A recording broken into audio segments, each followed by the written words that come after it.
It says live, and that is the rather awkward pause where you don't know if you're actually transmitting or not. I'm presuming that we are. Welcome along to... I know, it just happens. Every single Hangout I've seen, there's only a couple where people have actually got that whole intro bit worked out, where they know how things are going to work. And I think what I need to do is actually produce a little animation where I kind of know where the introduction starts. But we are live. This is A Cup of Tea with an Englishman in San Diego. My name is Leonard Sultana. Thank you very much indeed for joining us this Sunday, wherever you are. We do have a number of viewers, so thank you very much indeed for taking part. In fact, I am going to turn on the Q&A section of the Hangout because we are wanting you to get involved in the conversation. This is a weekly Hangout that takes part as we talk San Diego Comic-Con. We are talking 66 days to go. Have I got my days right? I think I have. 66 days. I always get this wrong. I really. This is what happens when I go live and completely forget to do any kind of proper research, like on the basics, like how long we've got to go. 66 days, I believe. Yes. But either way, it's getting. There you go. It's getting closer and closer. At this point, we are also getting information about what we may be seeing at Comic-Con, and also what we may not be seeing at Comic-Con. I'll talk about that in a bit.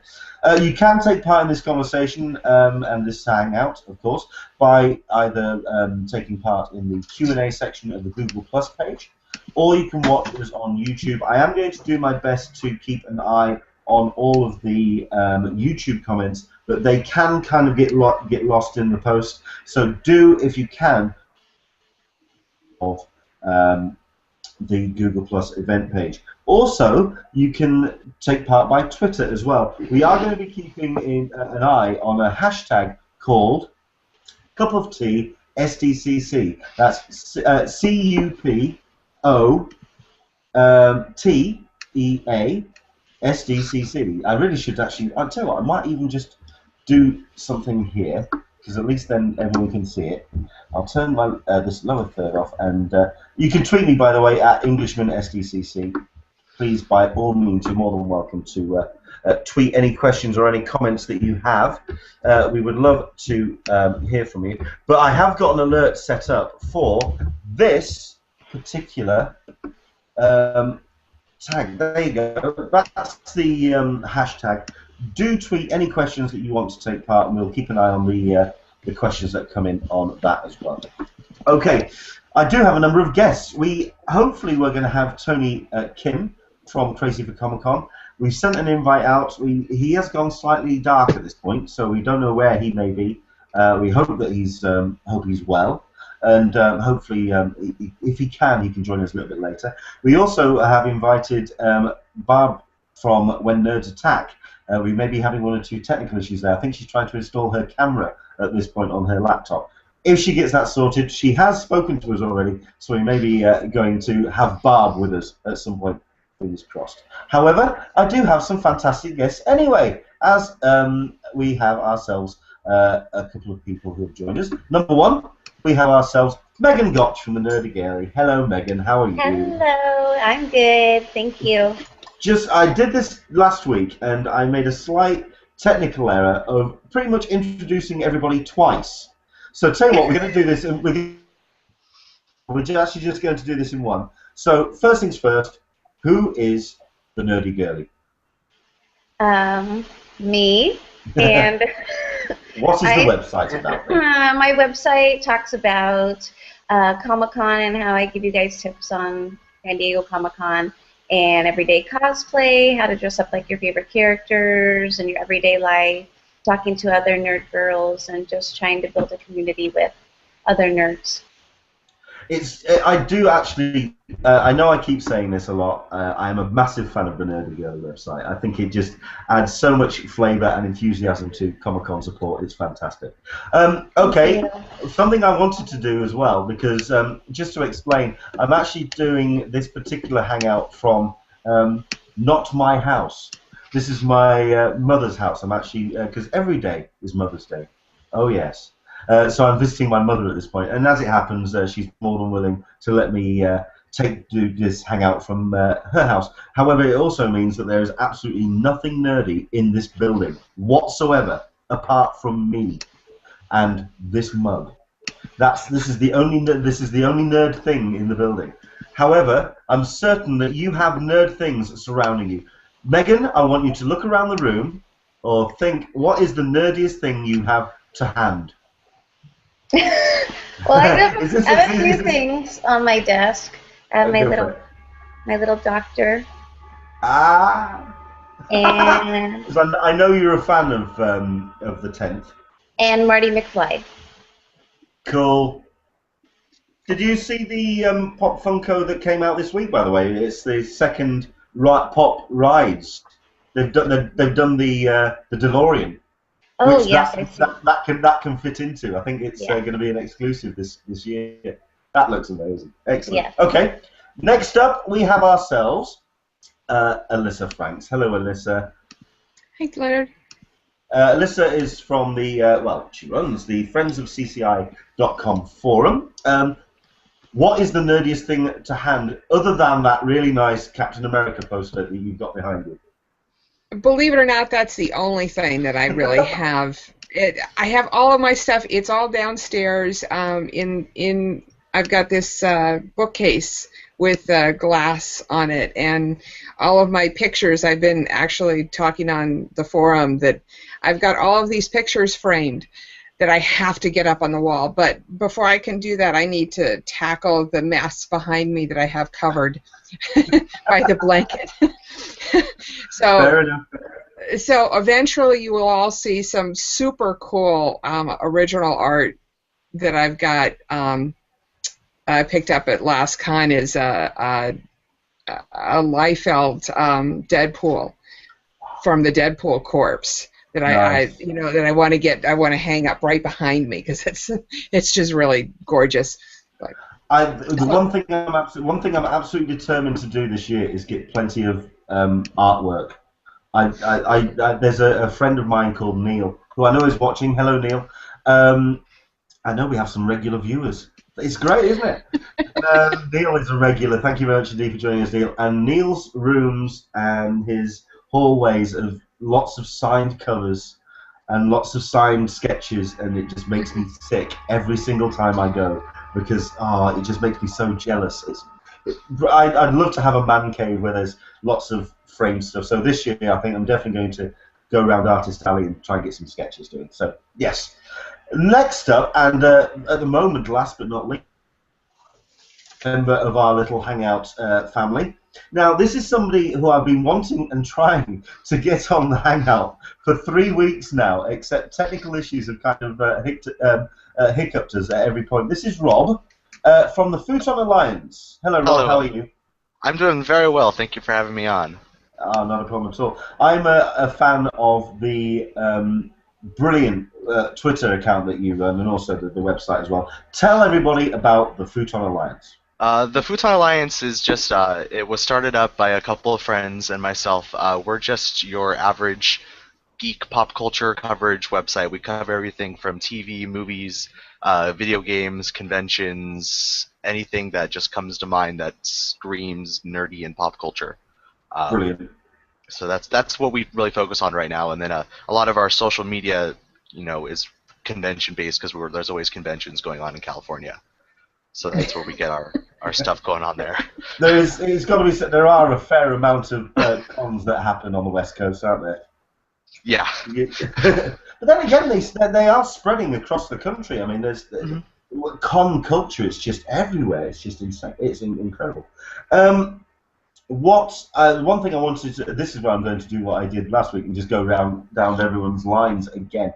We'll actually start with you, Rob. What has everyone been talking about this week, then, when it comes to Comic-Con on your Twitter and on your social media? What's been the hot topics? I think hot topics. There's all the exclusive news coming out, which we've been between to our followers. I think also we're kind of as far as the few of us who are going to Comic-Con from the Futon Alliance, we're trying to get back into finishing our cosplays for this upcoming convention because we took a break from WonderCon and the stuff's just been sitting there staring at us. And we keep looking at this pile of things to do and it's like, oh gosh, we need to get back and do this. So I'm saying it's going to be exclusives. the little bit of programming that's been coming out, and then the cosplay things is probably what we're focusing on right now. Yeah. We are going to come back to cosplay because Yes. obviously that's going to be one of the topics we're going to be talking about this hangout. Megan, what has the nerdy girlie been talking about this week? We've been talking a lot about our Sherlock parties that we're going to be having. Sold Friday. out. Sold out. Sherlock It's sold party. out in about 48 hours. Wow. Yeah. But then again, I think a lot of people are looking at last year's Sherlock party and just thinking, well, if that's going to happen, we want to be kind of close to that, because you had some amazing guests kind of like show up almost out of the blue. It was out of the blue to everybody, but we knew that they were coming. We just couldn't say anything. Who showed up at Sherlock last year then? We had Sue Virtue and Mark Gatiss and Stephen Moffat. Wow.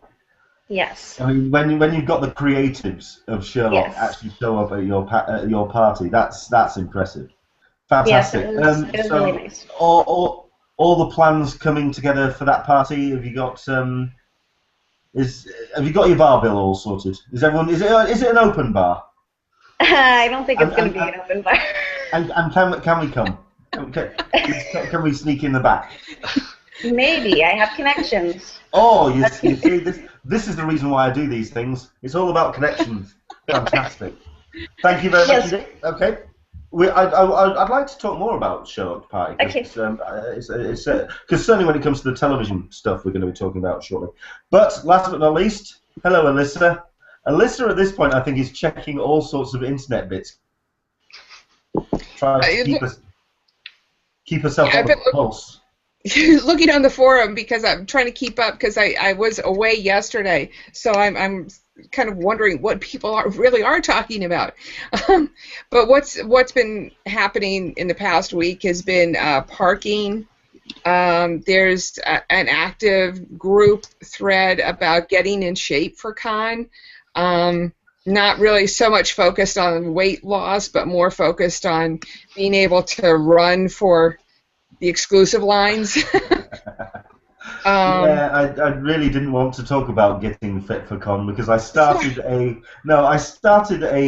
series called Bye Bye Comic Book Guy on YouTube. I did 3 episodes. That was 2-3 weeks ago now, and I haven't done another one since. There's been a couple of reasons. I've had some very big birthdays and events and weddings and stuff, so that hasn't helped. And not only that, but I've also not been particularly well this last week. So my efforts to get fit for Comic-Con have just tanked huge over the last couple of weeks. But I'm going to spend the next 9 weeks doing my absolute damnedest to get fit for Comic-Con. I've been avoiding that thread on the forum so much. I've just been staying away from it. Oh man. Anything else that's been talked about this week? Panels, just people speculating on what's going to be around. There's talk of which panels for preview night. Constantine, Gotham, iZombie, and The Flash are kind of the foremost that are coming to mind. You had talked about what's. I keep trying to work preview night out. Is it completely sponsored by WB? Is it just the WB shows, or is it like a? If I recall correctly, and I could be wrong about this, I thought that those were the predominant ones.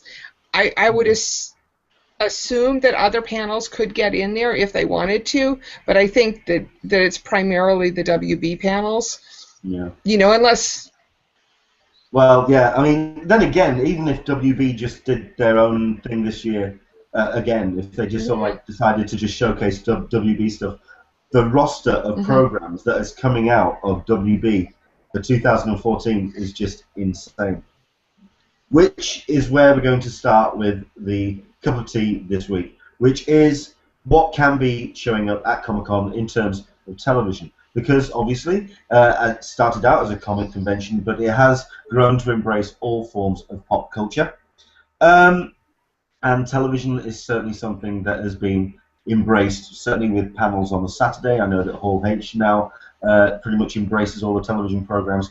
This week, however, has been a very big news week for all the television programs because we've been discovering what has been cancelled and renewed for 2014.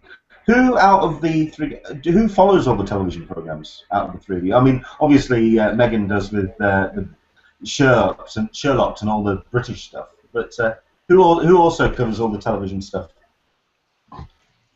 I usually do. I am terribly and woefully behind this week because of all of the information and stuff that's been happening in my personal life.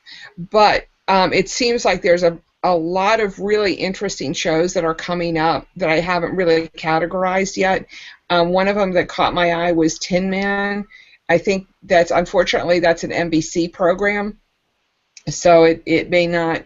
But they did Blacklist, so maybe it might be interesting. Is Tin Man a follow-on from the last? Because there was a Tin Man show. It was kind of like a steampunk reboot of The Wizard of Oz. Is that the same show? I'm not sure. I'm not. I don't think it would be, but I'm not really sure. I was trying to get an idea about. I've heard about it before, but so that's one that I was kind of interested in. I happen to like the NCIS thing, and I hear that they're doing it yet a third. There is. So, yeah. There is. There's. I'm trying. Is that New Orleans? I think it is. Yes. Yep. It is. And also featuring former Captain Archer from Enterprise. Right. Yes. Yeah. I like him. Dracula. Indeed. Myself and Neil, we were talking about this because you may also. That's how some, and indeed a generation may think of him, Scott Bakula, as the captain of the original Enterprise. But one or two of us of an older generation, we remember him indeed as Dr. Samuel Beckett, jumping and leaping from body to body. We are Quantum Leap fans through and through, and that's not going to change anytime soon. Any programs? Oh, go on. Agent Carter, is getting a lot of talk on the forum too. In addition to the Flash, which had the extended preview at the end of the Arrow. So, and I'm looking forward to Constantine. I am very much looking forward to Constantine. I'm a little bit concerned about the accent where they're going because it's a Welsh gentleman that's playing John Constantine in this, and for some reason the accent that he's going for is not so much Scouse as Welsh, or it's certainly not any kind of accent that I can kind of pin down. Is there any shows that anyone can think of that they're looking forward to, and also what they're missing? Perhaps because this week has just been an absolute slaughter. Yeah. There's just been so many cancellations. What do you say, Rob? Well, just saying, as far as cancellations go, I know one of the big, there was always a big draw at Comic-Con of community fans. Well, and that has been the big news this week, certainly. Yeah. So I know that there'll be a big void in the hall for community fans as far as that goes. As far as what I'm looking forward to, just like everyone's saying, the Constantine has my attention. Flash, that extended preview got my attention. What else was I going to say? Gotham, the trailer showed, it surprised me. Because it surprised a lot of people, I think. A lot of people were very surprised about the direction that show was going to go. Because it seems very much about Gordon. It's as the focus of that. Yeah, but so I'll be I'm curious to see what will come out of Gotham. It's definitely on my radar as far as the new shows that are coming out. But yeah, I agree. I think that could be one of the big hits of Con this year. But there have been a number of shows that were cancelled, and I don't know if these are surprises or not. Revolution was cancelled. Now, this got such a massive push at Con 2-3 years ago. Maybe I think it was 2 years ago, and along with I believe it was The Following and also Arrow. It was one of the big. Well, it'll be 3 years ago then. It was one of the big shows that was showing at preview night, directed by Jon Favreau as its pilot. It just got such a massive push, and then next thing you know, it just kind of the numbers just didn't come in. So I mean, how is it received in the States? Is it still watched, or well, it won't be anymore? But did it justify being cancelled? I only watched the first season, and then I got bored. So. Fair enough. It seemed rather formulaic, if I said that, pronounced that right. You know, it was very formula. Yeah, and that's what I kind of lost interest at the end of the first season. That's when I stopped too. Yeah, you know, I mean, okay, you got a young girl and a boy, and the uncle, and the older woman gets killed. You know, and that's all. It's, Hollywood 101. Yeah, So, I agree with that. I mean, as opposed to. Go on. No, you. Okay. I mean, I watched that first episode, and it just seemed. I couldn't get my finger on it. I couldn't work out where they were trying to pitch it, and I just couldn't see where it could end up going. It just seemed very closed doors. It kind of almost boxed itself into a corner before it even started. Does that make sense? Mm-hmm. But I think I kind of got that sense from Defiance as well. Now, is it, Megan, is it your other half that's involved in Defiance? He used to be. That's not happening anymore. Fair enough. Okay. The game, anyways, isn't. The show is. Okay. Well, we'll draw a line under that then. Okay. But I mean, yeah, I think Community certainly was the big news for this week. I mean, obviously there's been a number of trailers that have piqued everyone's attention. Obviously with The Flash, which I do think we are going to get a pilot at Con. Although, and I know that have been a lot of people following, a lot of people enthusiastic about that trailer on Twitter and social media. I wasn't impressed. I didn't like the look of it. I just thought it looked like it had been mocked together in Photoshop really, really quickly. It just looked really kind of, I don't know, it just didn't look finished. So I'm hoping, because I mean the great thing about Arrow is it has developed into this fantastically rich world.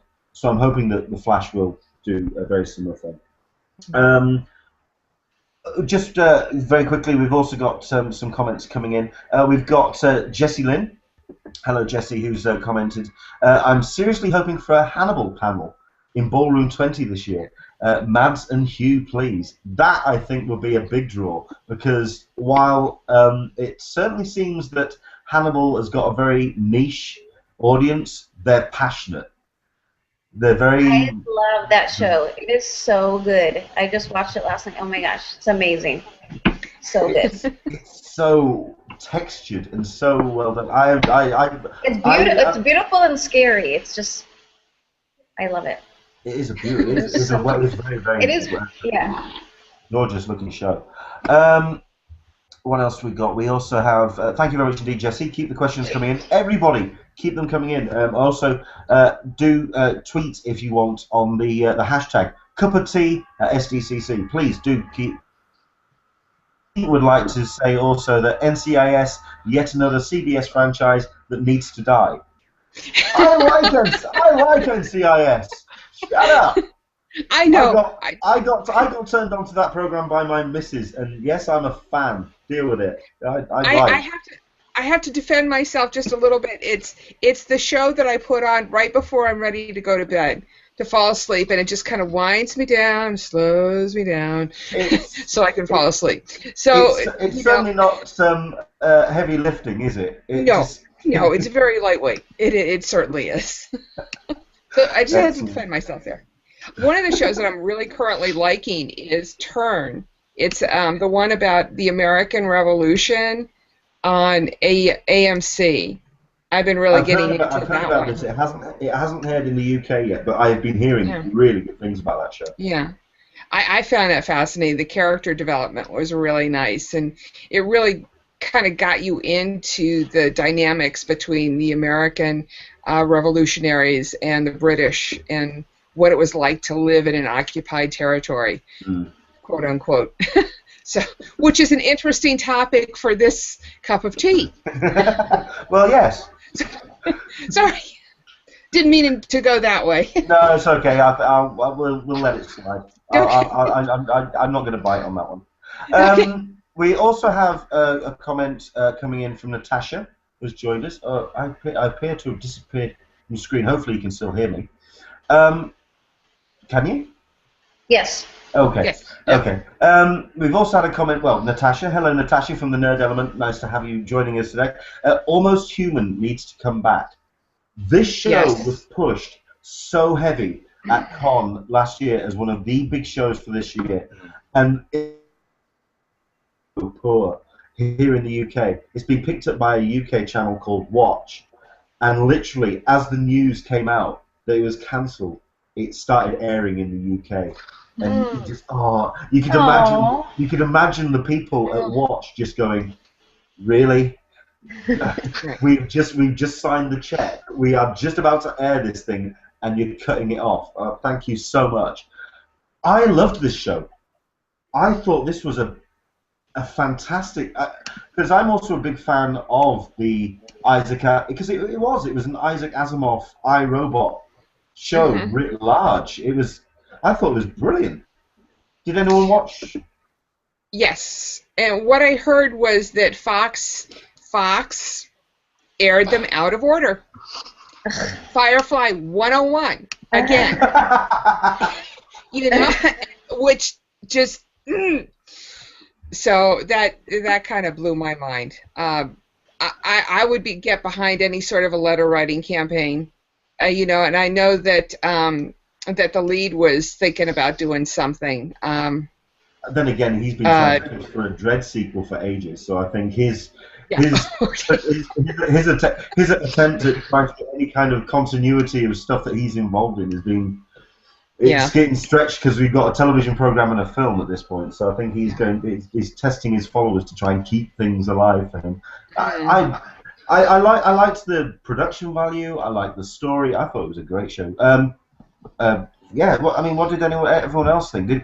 Were you a fan? Did you watch, Rob? I watched the first of the pilot episode when it came out. As far as it never fell into my schedule as far as TV watching. But I mean, yeah, it got such that big buzz at last year's con, and then just to see it kind of slowly go away as far as people watching it, and you know, now knowing that it was aired out of order, it's kind of sad to see that it went downhill and went away. But I did enjoy watching the pilot. I thought it was really great. I thought it was really I thought it was a really well-produced show. So that's really it was kind of frustrating to hear about that. Yes, like Rachel Bueno has said quite correctly, and has been pointed out by Alyssa. Yes, Fox strikes again, cancelling Almost Human. I keep thinking to myself of that Firefly panel, where everyone, if anyone's been on YouTube, if anyone saw the Firefly panel, the amount of emotion and the amount of people that really got behind that show, obviously, then I would really like that. I wanted the YouTube link for that video to just getting sent to Fox and sent to that executive, just so he realizes it. Yeah, almost like the guy who didn't sign the Beatles. You know, I just wanted that to kind of be on his mind. So whoever the guy is that cancelled Almost Human, congratulations, you're very popular this year. Other shows that people have been talking about, this is a show that has literally just started here in the UK, which is Penny Dreadful. Seems to be off to be a good start, potential for that attending this year. Is that show taking off in the US? Isn't that on Showtime? That's on Yeah, a it's paid on channel, Showtime. one of the paid channels, yeah. Yeah. So it's you have to kind of know where you're looking to see it. And you have to pay for it. You have to pay extra for that channel. Yeah. Oh, okay. If it was free. It seems to be getting a lot of attention, so Yeah. Curious to see. I'd watch it if I could get it. Yeah. Fair enough. And last but not least, this is from Bradley Goran. Hello, Bradley. Thank you very much indeed for joining us.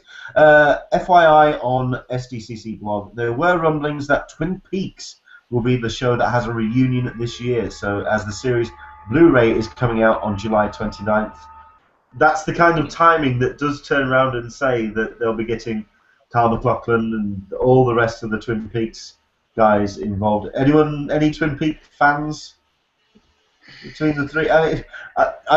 Is Rob and Megan old enough to remember Twin Peaks? I've heard of it.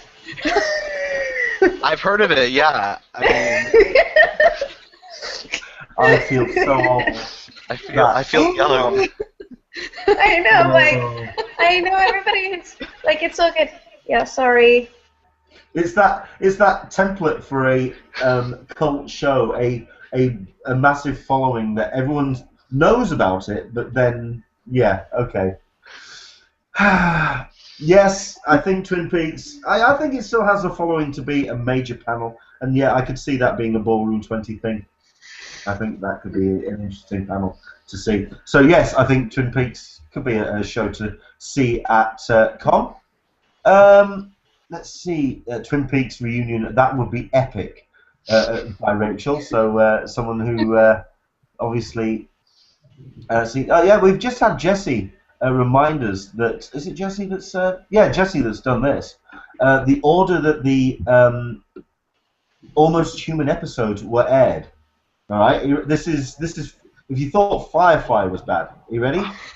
I'm going to put this up on the screen, so if you are taking part in the Q&A, this was the order that they ran Almost Human. 1, 5, 6, 7, 8, 3, 10, 2, 9, 4, and 11.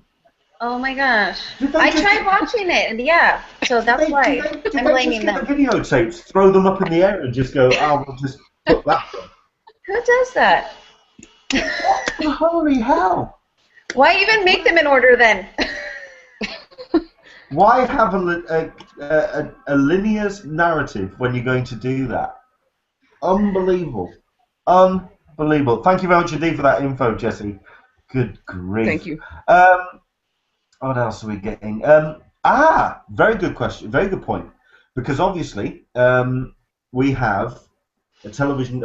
Very quickly, I just want to cover this then. The cancellation surprises. I'm actually disappointed and upset that they've cancelled the Michael J. Fox show. Because while the show itself may not have been fantastic, it would have been good to actually see Michael J. Fox in the flesh. Because as a Brit. Oh my gosh. Oh, if he came to Comic-Con, yeah. That would be one of the bucket list things. Yeah. I can't even talk about that. Wow, that would be so amazing. Talking about a reunion. Talking about a reunion show. I mean, for the Back to the Future panels. That'd be so, oh my gosh, that'd be the best. Yeah. Then again, that would be my overnight. They do keep talking about a television show as well as I don't know how that would work. Also, after a massive push at Con on the release, and this is a show that's doing rather well in the UK, you're going to have to tell me how this is doing in the US. Dracula. Cancel. Yeah. That's gone as well. I liked it. I didn't like Jonathan Rhys-Meyers' American accent. I thought that they could have kept him with his regular accent. I thought that was weird, but I really liked it.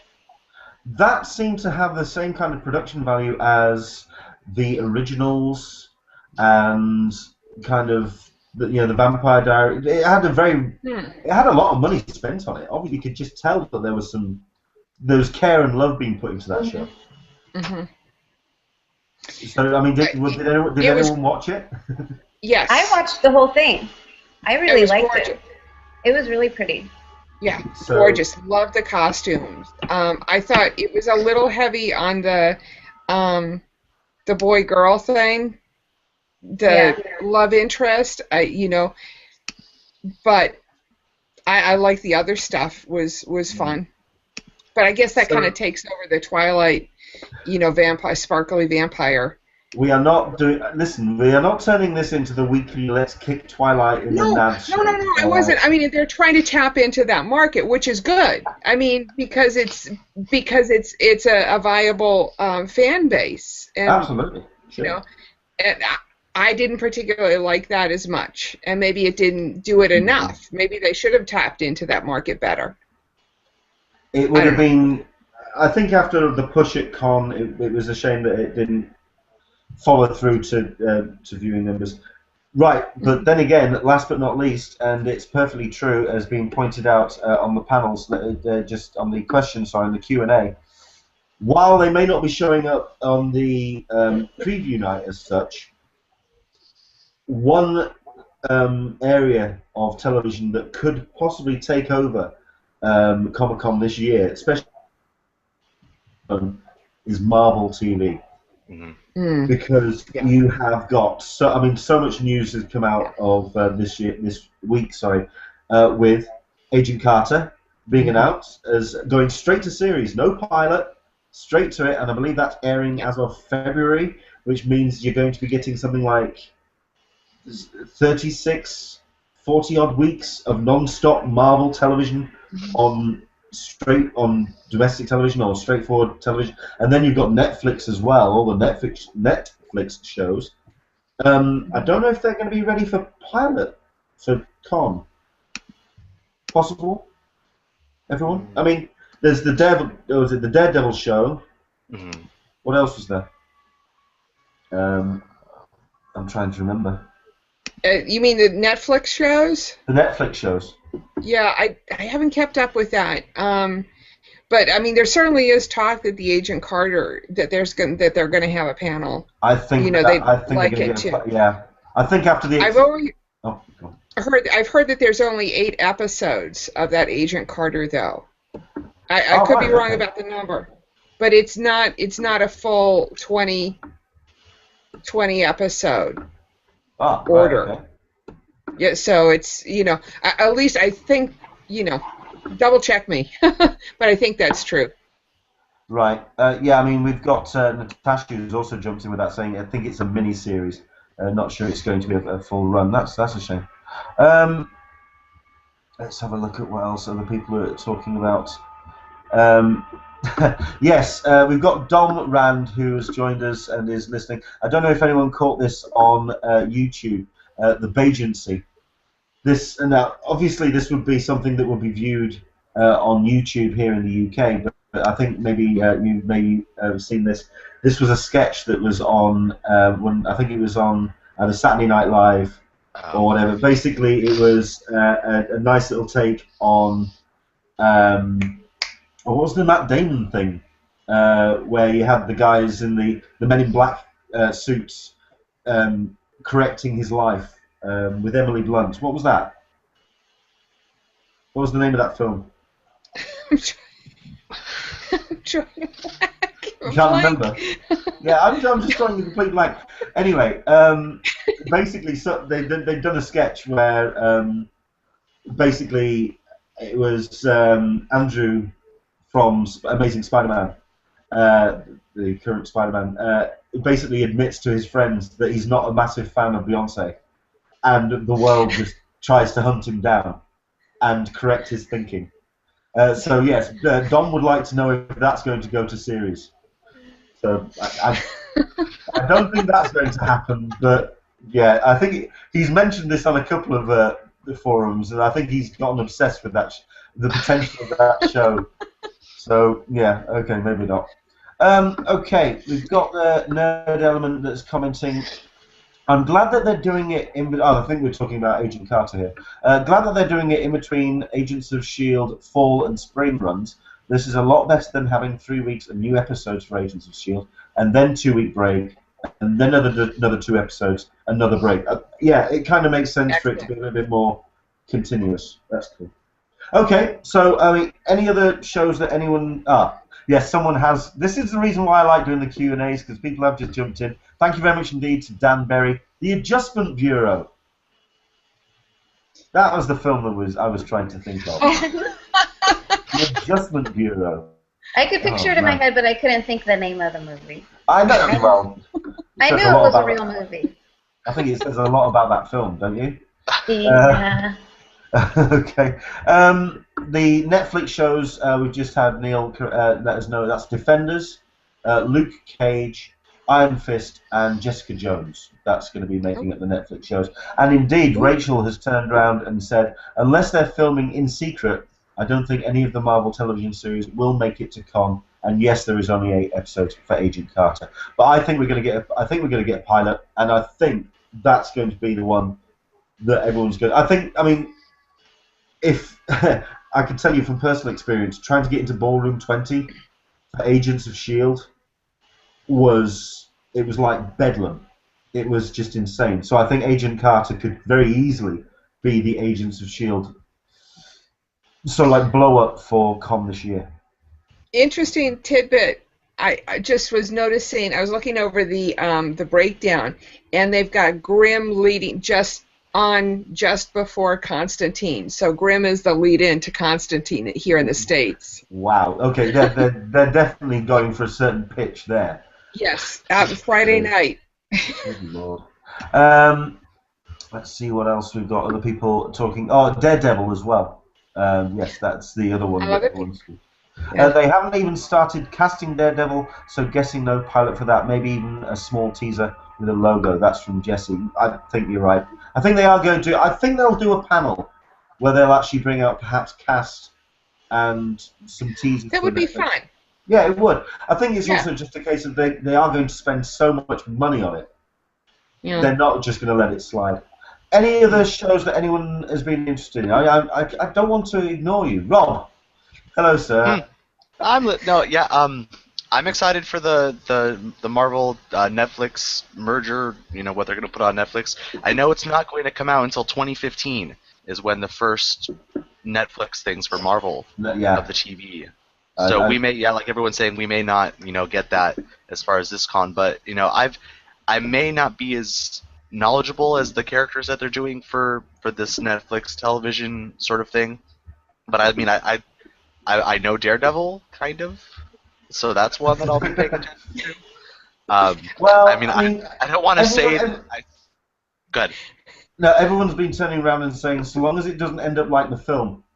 I was just going to bring up the film. I like you can hate me as much as you like. I liked the film. All right. I thought they did Elektra. I thought they did Elektra really well. I liked.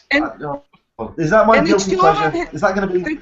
The two of them had chemistry. I mean, they eventually got married, so they had chemistry. Eventually.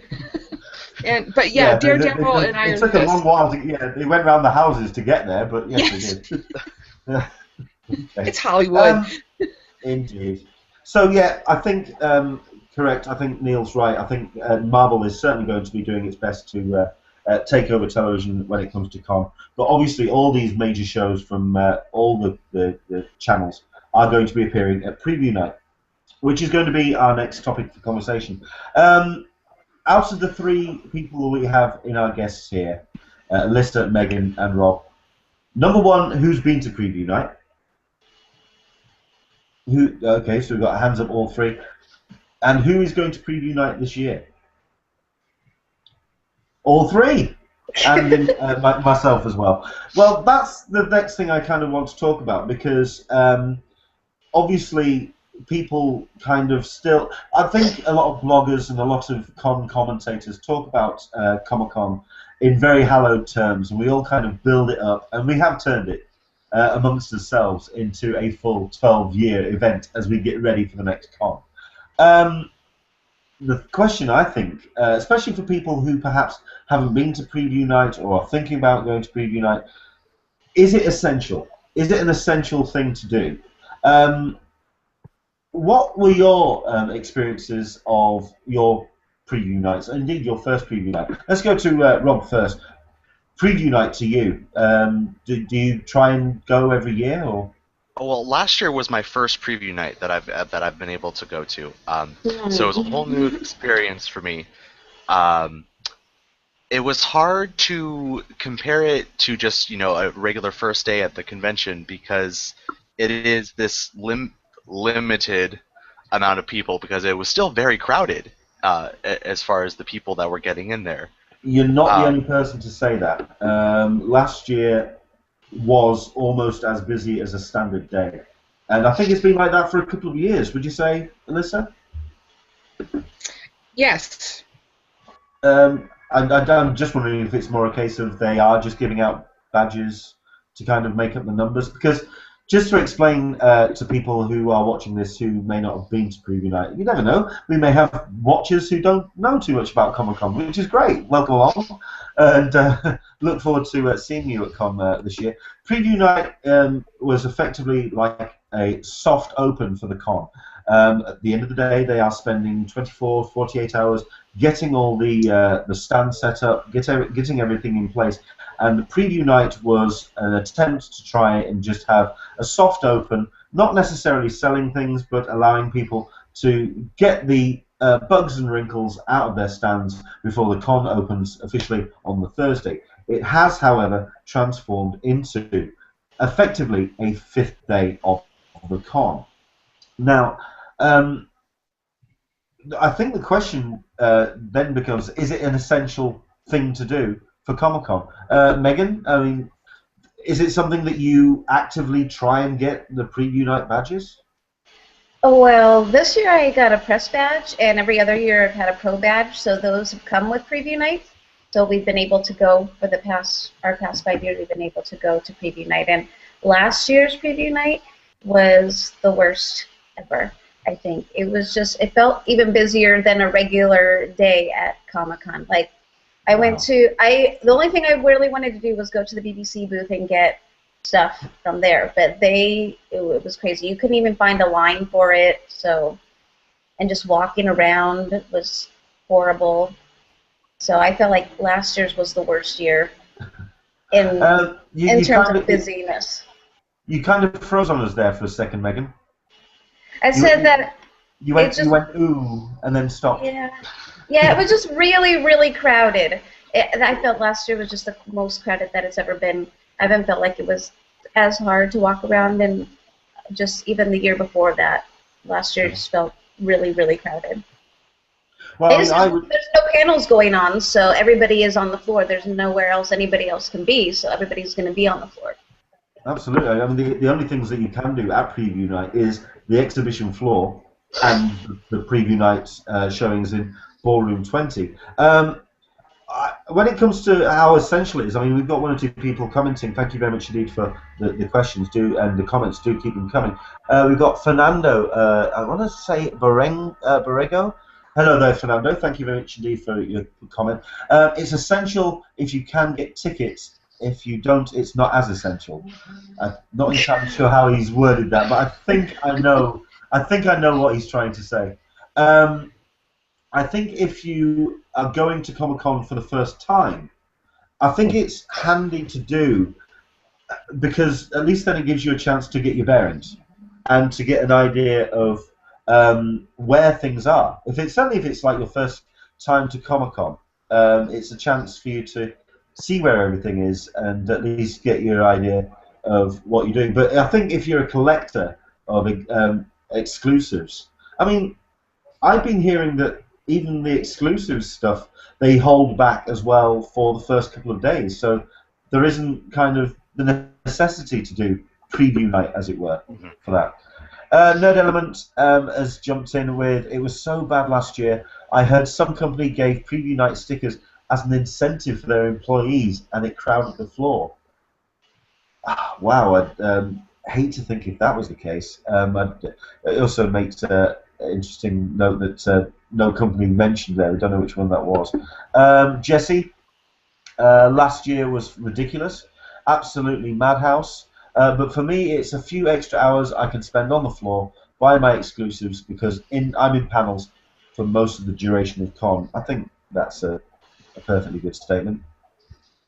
Let's see if we've got anything else that people are just saying. This is from Rachel. I've never been to a Preview Night, but I've honestly never seen the point of going other to watch hypothetical pilots that may or may not premiere. Interesting. One other thing. One other thing that people can do on preview nights, because yes, the main part, right around the DC Marvel booth, all of that is a madhouse. But if you get off to some of the smaller vendors who haven't had the people yet, I spent some time, it was either last year or the year before, at the CGC booth, and they were calm. They were pleasant. It was really nice to chat with people. So if you want to get, if you're not hung up on preview on getting the exclusives, and you're not doing the previews, the pilots, wander through the smaller booths, because people are fresh and they're happy and they want to see you and talk to you. Before they get to the Friday or Saturday where they're starting to get a little bit battle scarred. Oh yeah, they just be done. I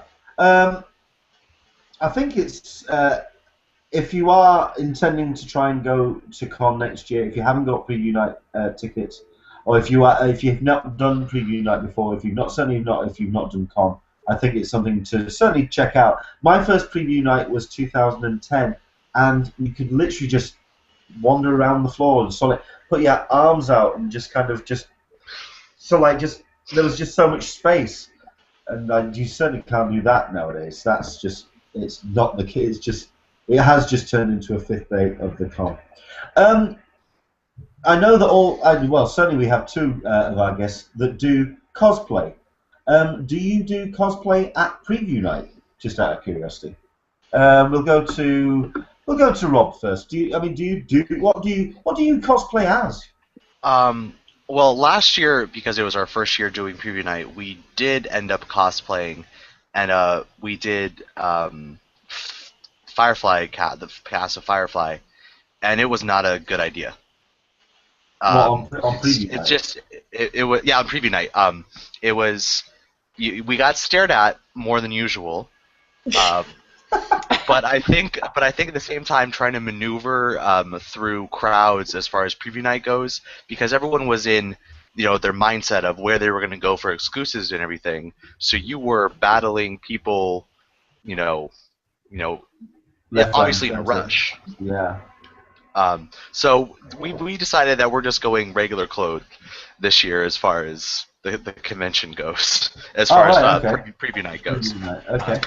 Preview night is going to be our time out of costume. Okay. Megan, do you preview night, or do you cosplay preview night? I haven't, but I was planning on it, and now I don't want to. No, don't let me stop you. Don't let me stop you. I know, now I'm like, ooh. Plus it's so crowded. No one's ever really going to see your outfit, so... Because your take on cosplay is slightly different, because you don't do, well, as far as I can tell from the cosplay that I've seen you don't do almost strict interpretations of it's more loosely. It's more a loose interpretation. Yeah. Which I find fascinating, and I think people who see you at con as well, they go, right, I see the references, and I see it's not a direct take on a character. Yes. So we were planning on doing the characters from Psych for the preview night. Right. But I'm like, I don't know if I want to now. Maybe. And plus you're not there as long either. So maybe it's better to be comfortable the first day. It might be an idea to just kind of ease into it and then hit full on. I want to talk about cosplay for people who perhaps are thinking about doing cosplay this year. What do you personally get out of cosplay when you dress up?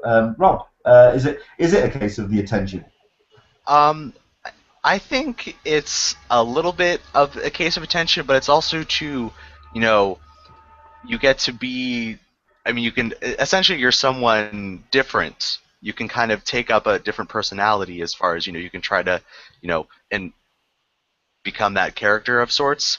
It's also nice to see the reactions of people. My fiance and I, we did Anna and Kristoff from Frozen at WonderCon, and we got so many like little kids, just like you see like the delight in people's eyes and the people's reactions, saying, "Oh my gosh, can we take a picture? Can we do all this stuff?" And it makes you feel good. For me, it's a sense of making someone else happy because they can see someone doing this, out in the open and in the presence of all these fellow geeks and everything. So you're not feeling as kind of isolated as such. You're in good company. Yeah, it's a little awkward at first. When you're first, walking through a hotel and everyone's just in regular clothes and you're in full costume. But when you actually get, you ease into it and it feels great, as far as myself. Well, I know that we have somebody who has lots of experience of cosplay and has been doing it for a couple of years. Megan, so what was your first cosplay at con? It was last year. Was the first year that I dressed up. I thought you've been doing it for a while. Sorry. No, last year was the first year that I dressed up at con. Usually I'll just dress up for Halloween. But yeah, last year was the first year that I did it on non-Halloween time. And it's so fun, and I don't do it for the attention. I do it because I like a character, and I just want to dress up like that character. I also think when I looked at your website as well, you're also very creative about what elements you pull out of the costume and kind of make up the character that you're going to cosplay as. I find that fascinating. Thank you, because I like the little small touches that maybe somebody wouldn't right out of the bat get. Like when I do the doctor, I have like a little rose ring on to symbolize rose. That's cool. Something like that. That is very cool. Yeah. Have you guys got your cosplay planned for this year? Do you know what you're going to be doing? Well, I mean, Megan said that she may be doing psych, but are you going to be doing psych? My husband, for the first time, said that he would dress up with me because the main character in Psych just dresses in regular clothes, so he was like, I can do that. And I'm like... That's cheating. That's okay, cheating. so... Yeah, so he's going to do the main character in Psych, and I was going to dress up as a pineapple because that's like the little joke in Psych is he has a pineapple all the time. That's like their hidden joke in every episode. So he was going to be the main character, and I was going to be the pineapple. Okay, in that case, I am now, just to let you know, I'm cosplaying as Peter Parker. I just haven't put the hair on. There you go. That's, yeah. I'm not dressing, not Spider-Man, but Peter Parker. Oh, I need some glasses. That's cheating. I'm sorry. Then again, I will admit, I'm not a massive dresser-upper. I don't do cosplay myself, although I did kind of cheat myself this year for Halloween. I did just go out dressed in my normal clothes. I just said, oh yes, I'm cosplaying as a zombie. I got better. So I mean, the question was then, how strict do you think people should get with their cosplay? Because you do see some very elaborate cosplay. And do you think, especially with like the bigger suits, and the bigger kind of elaborate, do you think that kind of can be a bit awkward, say, for example, on the exhibition floor where there isn't a great deal of space, or does it add to the whole character of the thing, of the con itself? What do you think? I think it's rad. If that's what they want to do, then they could totally do that, and I'll be happy to look at that. Well, I mean, absolutely. I mean, I have had one, I think it's a 50-50 camp with the people I've been speaking to, because one half say it's great outdoors and it adds character to outside when you're outside the convention center. When you're trying to get past somebody who's dressed in a full TARDIS outfit and you're trying to get to the BBC America stand and you can't quite get round because this huge box is in the way. When you are getting people taking pictures of you two doing cosplay, do you feel that you sometimes do want to kind of come up with an excuse to just say, okay, I want to try and get to this panel now, I want to get to this line? Well, I'm not going to say forgiving, because that sounds like you're being a bit mean, but, when people are wanting to take pictures, how do you handle that? Megan? No one ever wants to take pictures of me. Not everyone wants to take pictures. I had one person last year want to take a picture of me. Okay. That was it. So I was good. Everybody. Maybe more this year because I have a special outfit that I'm doing this year. So maybe more. 2014, everybody take pictures of Megan. For goodness sake, if someone is doing cosplay and they put the effort, take pictures for heaven's sake. I've been hearing stories about people pretending that they're on the phone and or sort of like pointing to their watch and sort of like darting off to try and avoid being held up.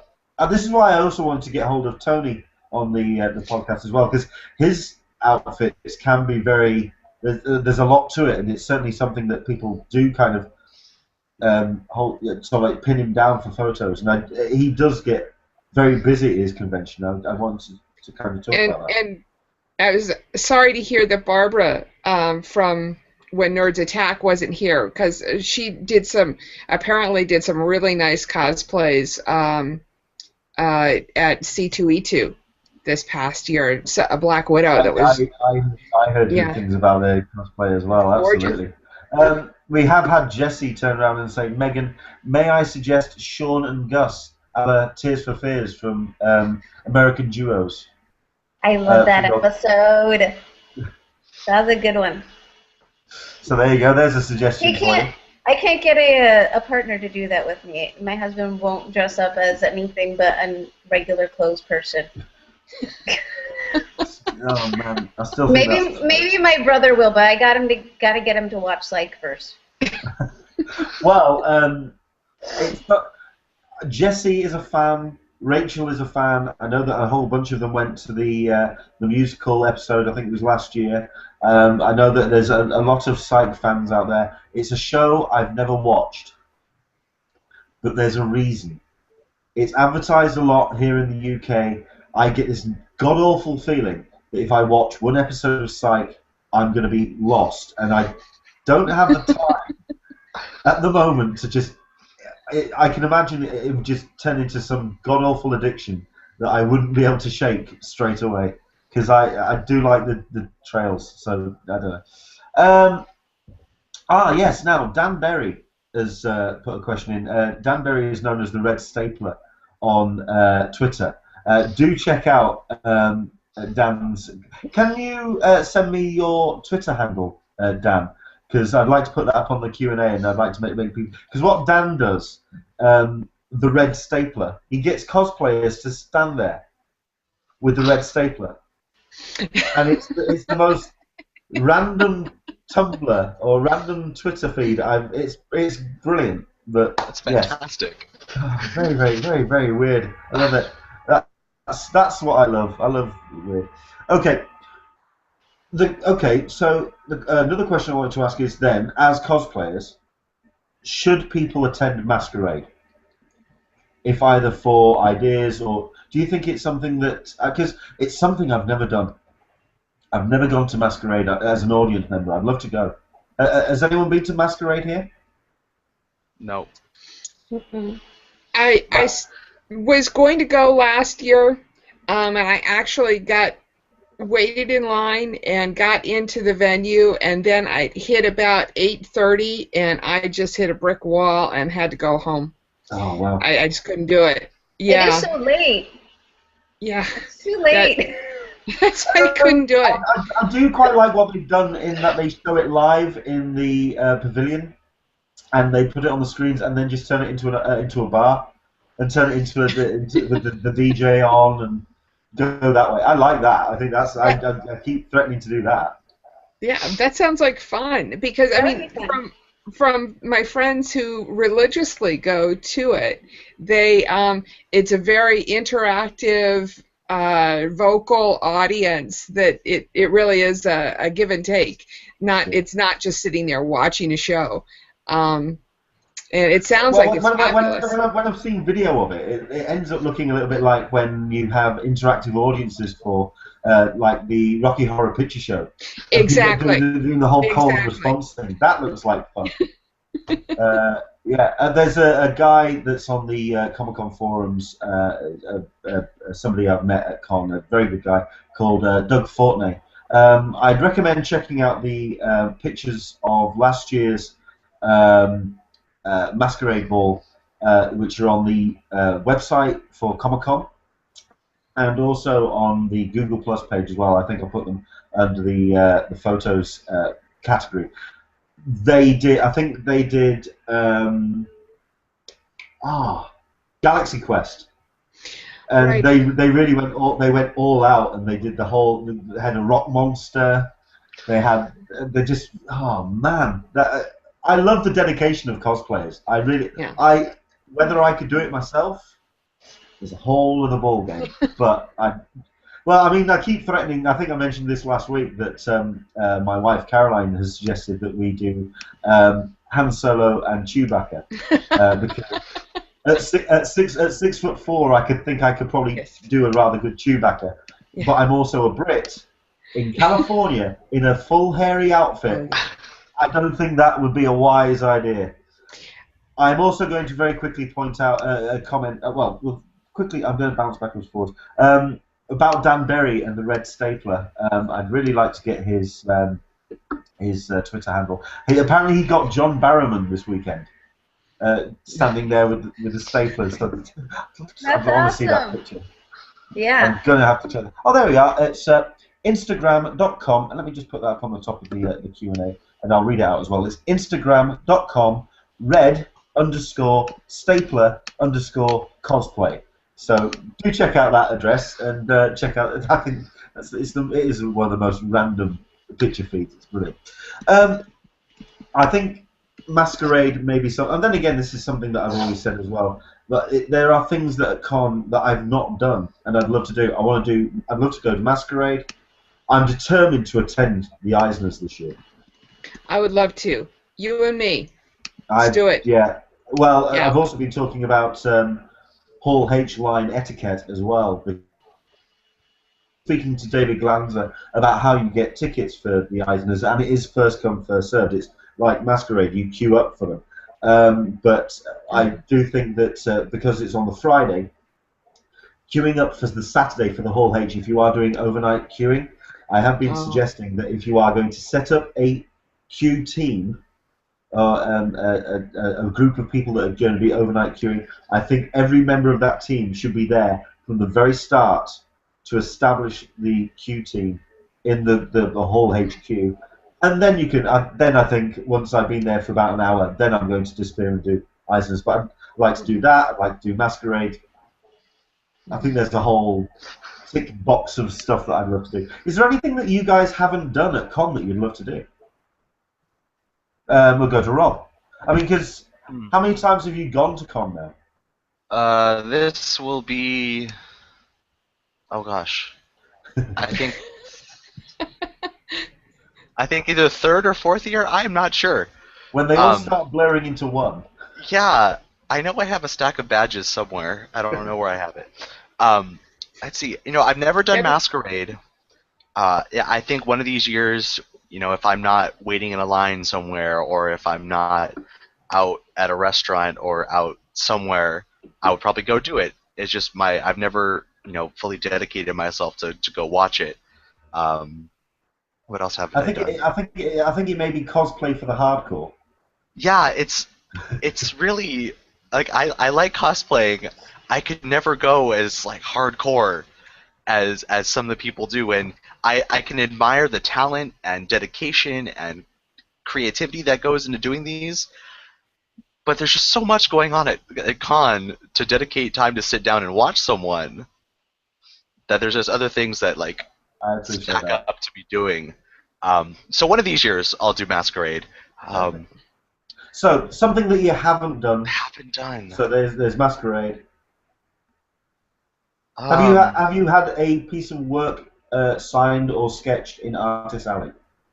No, I have not. So I'm gonna take that idea and say no, I have not had a piece of work or sketch done in Artist Alley.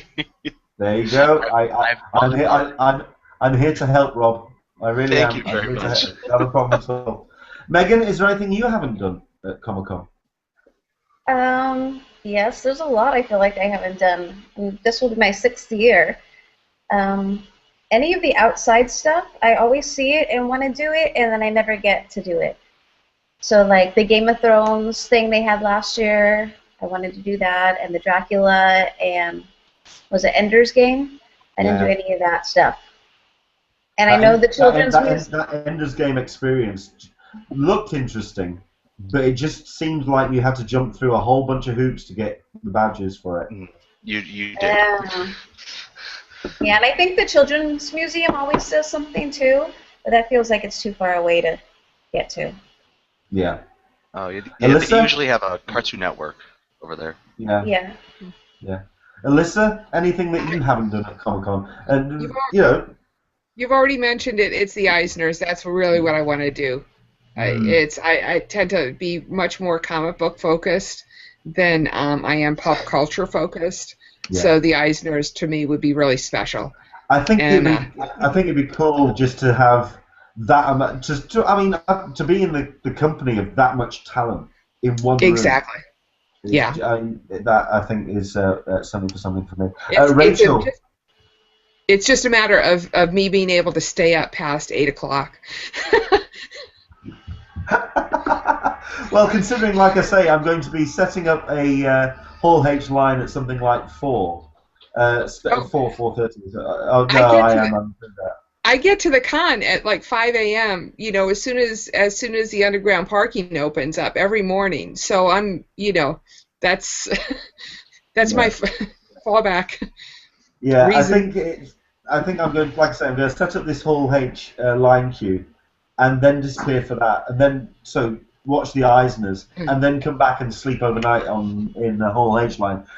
I'm not going to get much sleep that night. Saturday, if anyone does approach me on Saturday, by the way, if you want to say hello, I may not remember you a half an hour later, just to let you know. It's going to be I'm going to be a bit fried. We've had Rachel turn around and say, this will be my 5th year in a row going to con and have yet to spend an entire day on the exhibition floor.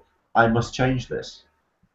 It's quite right as well, because, I mean, I did for the first 2-3 years, I don't think I even went down the vendors end of the exhibition floor. I don't think I even managed to get down there at that point. I did it last year. I managed to get down that bottom end and sort of like check out the vendors. There's some really cool stuff down there. I mean, the inexpensive, just fluffy stuff that is really, and that's what I was saying. If you don't want the crowds, go down that way, or go to the book alley to get out of the crowds on preview night. Yeah. Okay. I think it's safe to say that Comic-Con is just so big. There is stuff that we haven't done, but I think there's also those things. This is where I could possibly land myself in a whole bunch of trouble, because I may be shining the spotlight on things that maybe you want to keep to yourself. What would you say is the best kept secret of Comic-Con? Okay, I have given you a little bit of warning about this, so I'll give you a bit of time to think about it. I'll go to Rob first. What would you say is your, not guilty secret, but certainly the best kept secret of your con? I wouldn't say it's anything at the con itself, but in the gas lamp, the bottomless mimosas for breakfast.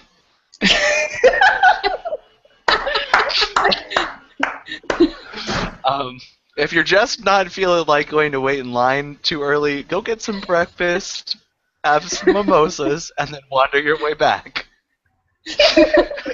Oh, man. No, you're absolutely right.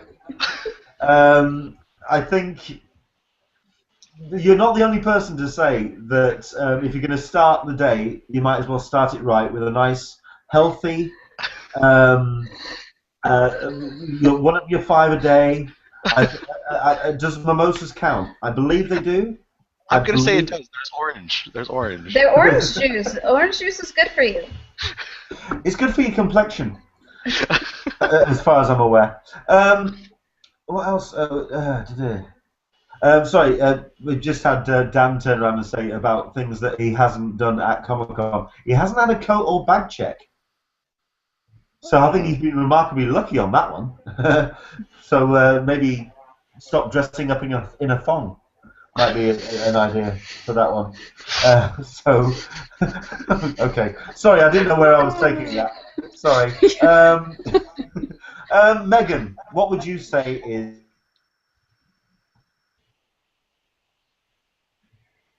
Are you there? Yeah, you kind of froze up a little bit. Sorry about that. Your best kept secret, then? My favorite thing to do is sit in front of the Hard Rock Hotel and watch all the celebrities walking by. Last year, or it wasn't last year or the year before, I saw Nathan Fillion walk by, and he had like a little bandana on his mouth, so you could only see his eyes and his hair. And so he was trying to be discreet, so no one would see who he was, but you could totally tell it was him. So I would I paparazzi'd him as he walked by, but I didn't bother him. But I did bother the cast of Being Human US when they were standing there talking. I was like, I don't like going up to them, but I'm like, I have to. I'm sorry. I'm like, can I get a picture? And they were like, yeah. So I was so happy. Where would you say is the best place to see celebrities? Because obviously, on like the first couple of nights, you've got the parties happening not only at Hard Rock, but you've also got the Hilton Bayfront as well. Yeah, I haven't seen as many there because Entertainment Weekly host is up in the Hard Rock, and so everybody has to go up there and do photographs and interviews with them. So that's why I like that one the best. I'm just tempted to gate crash one year and see if I actually manage to sneak through security. I think if I turn up the BBC accent and go very received pronunciation, I think I may just be able to. Yes. I wrote Doctor Who, don't you know? Who knows? It's possible. Alyssa, your best kept secret of Comic-Con? I really don't have one, to be honest with you. For me, I tend to skip food, so if I had to be hard-pressed, I would say, going out to the gas lamp and getting supper is a really just nice, fun way to unwind, but that's not a secret. Everybody knows that. We've had Stacey Legrand on the comments saying, San Diegans sure know how to do brunch, that's for certain, and mimosas. So, yes, okay. I've yet to have a San Diego mimosa. Rob, you've sold me. Yes. I will have to give that a go this year. Jesse has turned around and said that his Comic-Con guilty pleasure, those Hall H nachos. Really? Really? Right. I have been speaking to San Diego Convention Center, and we do speak to them quite a lot, and it's great that we have that conversation. But I have also talked a lot about the food that's available at the convention center. If your guilty pleasure is those Hall H nachos, fair play to you, sir. If you want them, you knock yourself out. Good Lord. Okay. I think for myself, when it comes to, I wouldn't say it's a best kept secret, but certainly something that I would recommend people to kind of step away from the headline panels. My personal best kept secret is the smaller panels. It's going upstairs above the exhibition floor, Hall H, and that run of panel rooms at the back corner. I mean, I remember my first con, I'd seen it on a board that there was going to be a panel on the art of CGI in movies and games, and I thought, I have no idea what that's going to be about. I don't know who could be appearing at that. I don't know what that would have. What is that doing at con? What's that? She was a profile. I don't know if you may have to go to YouTube for this. There was a animation from the guy or the team that put together the Rabid Rabbits characters, and they'd done a animation of Dave Stevens' The Rocketeer, the character that made famous from the film. Go to YouTube and type in Rocketeer trailer. That is just a cute, gorgeous, brilliantly realized piece of animation, and it was a way to. It was all about that guy's process in turning effectively a fan film into this fully put together CGI piece of work. And that was something that I would not have found if I was kind of focused on the bigger panels. It was just something that I caught out of the corner of my eye. And I think it's something that a lot of people who have gone to enough cons, and indeed enough Comic-Cons, kind of know that there is always something. I mean, I think a lot of us get tied up with the bigger panels, and we do the bigger headlines, as it were. I mean, we've talked enough about them today, and with the television bits and pieces. But I think there is so much happening at con, you can find things in the smaller rooms. So, in my opinion, there you go. That's my not best kept secret, but certainly something out of the corner of my eye. Rachel Bueno has commented, "Whole H food is disgusting. No, Jesse, don't do it." So there you go. That's that comment. To dovetail onto your idea, one of the things that I do is every day I find a panel at around 1 o'clock. I just go through the schedule and I arbitrarily pick out a time of 12:30, 1 or 2, and that's my breakfast. That's my lunch panel. I go in. What a great idea! The panel, you know, and I rest my feet and I'm ready to go for the rest of the day. So it doesn't. What a fantastic! You know, it's just idea. whatever strikes my fancy. Yeah. So. Wow. No, that's brilliant. I mean, is there any of the smaller panels that you have seen? Say, Megan, have you been to any of the smaller panels and you've just gone, I would not have usually gone to that? I haven't. Well, usually the smaller panels that I go to, there was one specific one in that room that I want to see, and so I'll fall asleep during the other ones. Fair enough. I am so dead at Comic-Con. It can. That's my nap time. If I don't want to see the panel, then I'm taking a nap. It can take it out of you, admittedly. Okay. Right. One other thing as well, not so much a secret of Comic-Con. I am actually also going to push, off the back of my comments about smaller panels, I am going to push for people to check out the Artist Alley how-to panel rooms as well. While I have mentioned the panel rooms at the back corner, above, or if you head to the go through sales and turn right, there is the Artist Alley how-to panel rooms. It's a fascinating peek into the behind the scenes of the creative process, with workshops in pretty much every format of pop culture, from comic art to creative writing, anything that Comic-Con covers. It's about pretty much the nuts and bolts of how to put those things together. Jim Lee always does a really good art panel there, so I'd certainly recommend that.